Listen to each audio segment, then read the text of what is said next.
وسط این جو دلار که همه دارن قیمت دلار رو چک میکنن، یه خبری خوندم اینجام گیر کرده.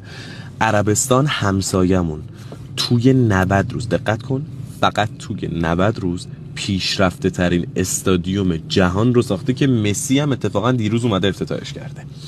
بعد ما تو همین برهه تاریخ دقیقاً الان توی داخل با چه وضعیتی رو هستیم؟ دلار همین الان اینقدر میره بالا، طرف جنسی که تو انبار داره رو قشنگ گرون میکنه و حالا دلار بیاد پایین، اون جنس رو که گرون کردی ارزون میکنی؟ به خدا که نمیکنی. بعد دقت نمیکنی به این که الان اینجایی که توش داریم زندگی میکنیم، راه میریم، دقیقاً عین تایتانیکه.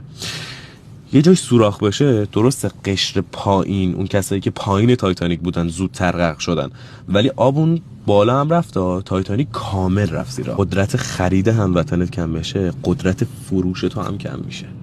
به کی میخوای بفروشی؟